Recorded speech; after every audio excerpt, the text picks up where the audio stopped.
قبيله ما نعرفش شكون قال اللي تحتاجه تونس، رئيس مخبر في اللي نحتاجوا له فعليا توا نحيل الكلمه لسي الهادي باش يقدموا ممكن بطريقته هو، ومن بعد نسمعوه ومن بعد نفتحوا النقاش.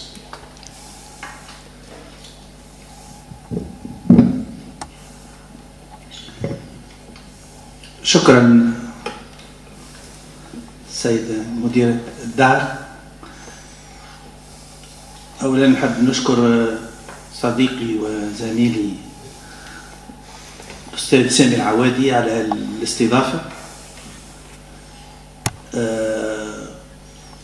وعلى الشرف اللي عطاه لي باش نكون انا مناقش نتاع كومنتاتور. الاستاذ سامي العوادي هو استاذ متميز، مش بالمعنى الاداري، بالمعنى الحقيقي في الاقتصاد، وهو مناظر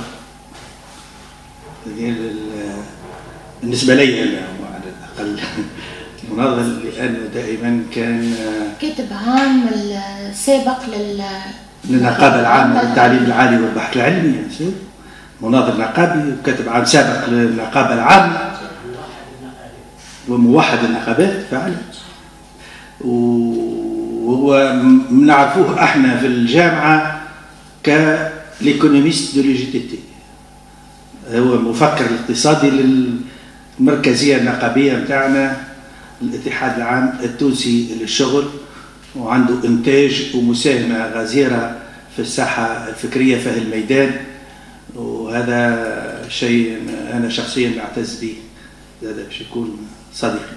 ونحيل له الكلمه. تفضل سي سامي.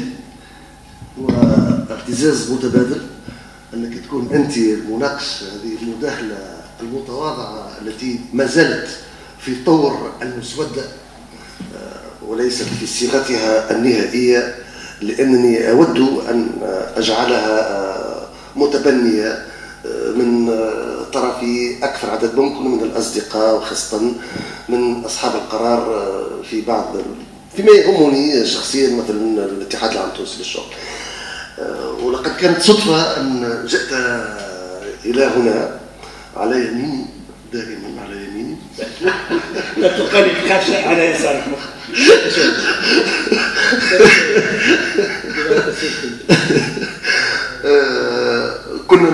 كنا بصدد مناقشه اطروحه الدكتوراه، وكنت رئيس لجنه المناقشه، وكان الاستاذ محمد هادي زعيم مؤطر هذه الاطروحه، وكانت فعلا اطروحه متميزه بالنسبه للعدد الهائل من الاطروحات التي تناقش.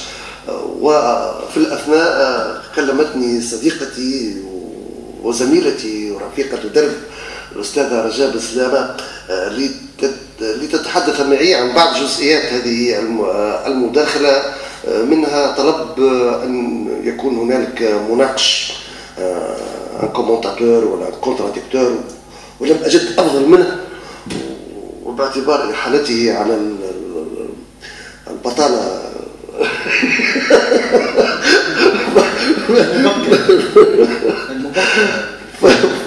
فكان معناتها جاهزا واتى مراسل بلجيه. فعلا شرفتني بالحضور. انا اعتز بك سي محمد هادي زعيم، من كبار الاساتذه في كليه العلوم الاقتصاديه والتصرف، وهو يتميز بتوحيد الجيل القديم والجيل الجديد من النقابيين، ويتميز بكفاءته في مجال التحليل الاقتصادي والقياس الاقتصادي. معناتها il est à la fois analyste économique, c'est un grand connaisseur de la théorie économique, et aussi un quantitativiste. Il maîtrise les outils de mesure, d'analyse et de quantification de l'économie, ce qui n'est pas donné pour tout le monde, du moins ce qui n'est pas donné à moi-même. Je termine cette brève introduction en remerciant صديقتي واختي ورفيق دربنا في العمل النقابي رجاء بسلامة الاستضافة. وقت كلمتني رجاء قالت لي سامي اجي عمل لنا حاجه شويه على الاقتصاد. احنا في المكتبه الوطنيه في دار الكتب نخدموا ياسر ثقافه، اجي نحكي شويه على الاقتصاد وعلى الاجتماع. قبلت كان عندي امبريون الحق وما لقيتش الوقت باش نظفته تو، لكن في الاثناء طرأ جديد، وهو مساله تشكيل الحكومه، حكومه الوحده الوطنيه. هذا لا يعنيني كاقتصادي او كباحث، لما ما يعنيني في المساله هو أن اطراف فاعله منها احزاب، منها اتحاد الشغل، الجبهه الشعبيه، اشترطت على هذه الحكومه البدء بالتفكير في برنامج اقتصادي.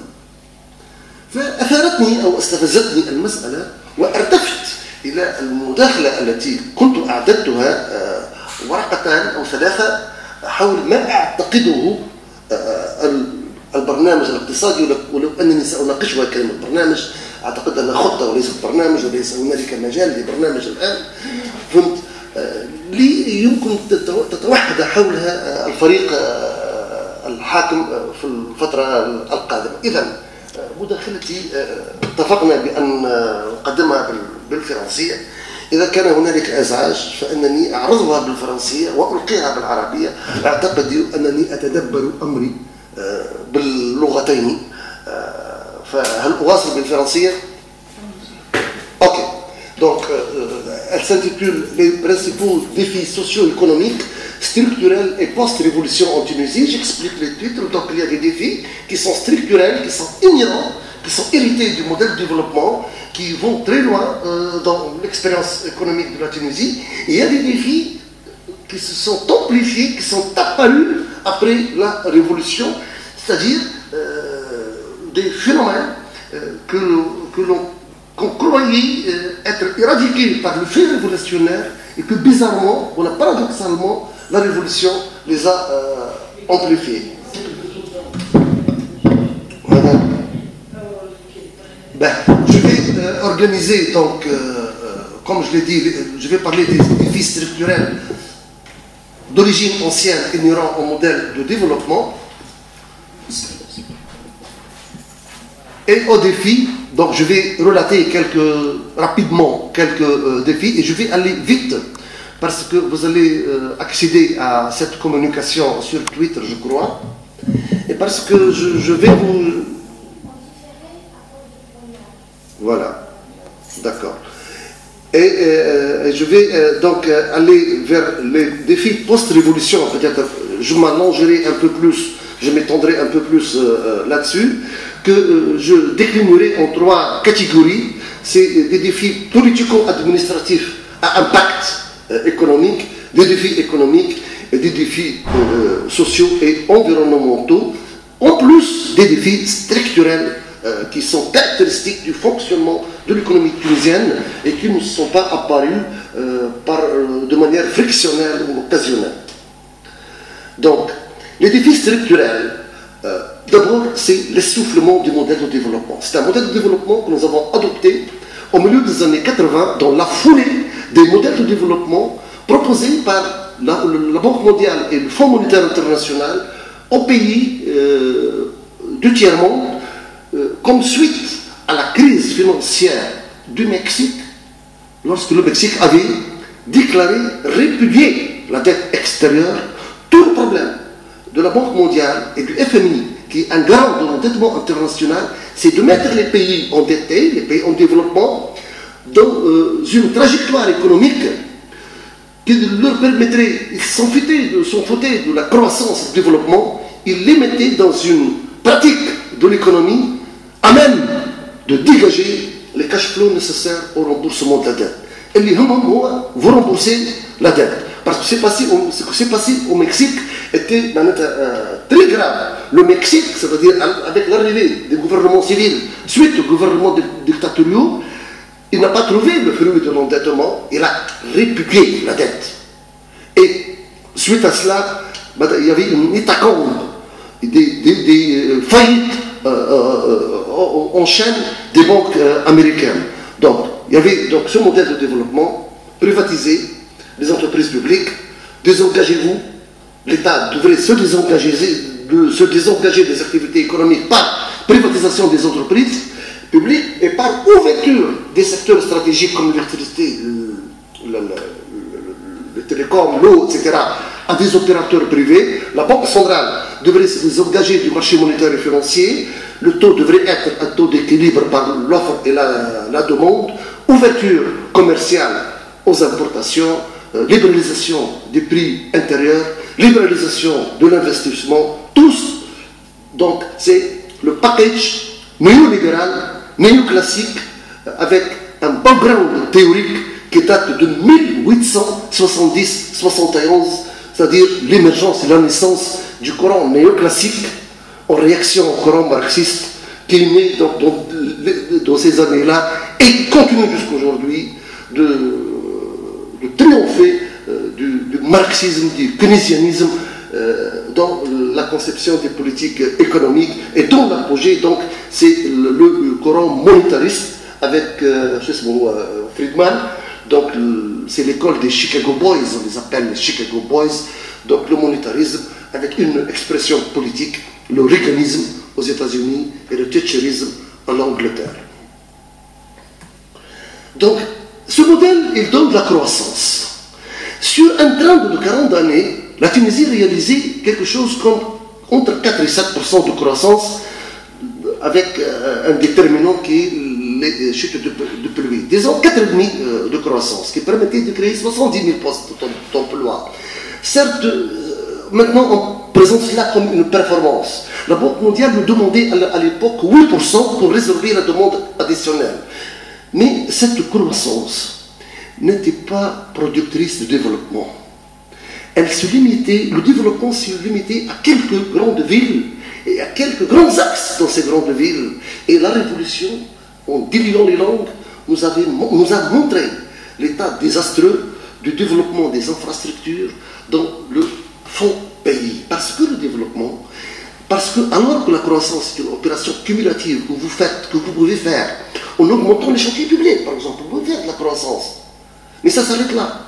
Alors que le développement est une œuvre de longue haleine qui signifie une transformation permanente et qualitative de tous les indicateurs de la vie humaine, c'est-à-dire l'accès aux infrastructures sanitaires, routières, ferroviaires, de toutes les télécommunications, éducationnelles du grand nombre de la population. Cela n'a pas eu lieu et nous avons découvert après la Révolution l'état lamentable du développement des régions de l'intérieur. Donc c'était un modèle de croissance sans développement.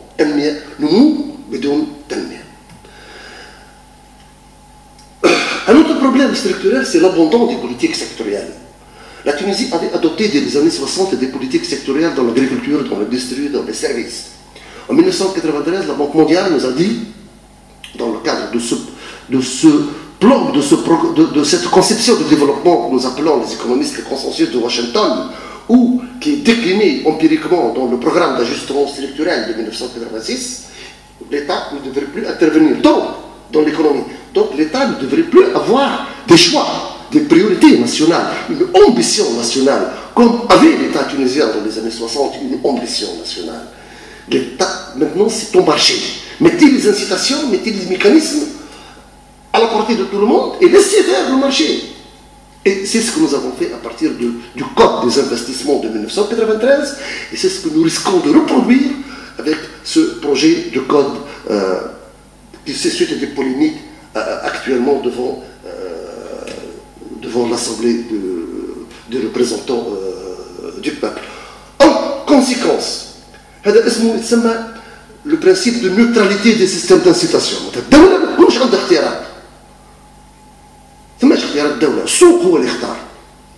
En conséquence, trois grandes conséquences. Une persistance depuis 40 ans, depuis la loi d'avril 72. Une persistance d'un modèle industriel de simple sous-traitance de capacité. La sous-traitance, la contre-traitance, la sous-traitance de capacité, faible valeur ajoutée, faible rendement en devise, faible demande d'emploi qualifié, et d'un système productif de micro-entreprises incapables d'être un vecteur de relance d'un secteur de de relance et d'un secteur exportateur désintégré de l'économie.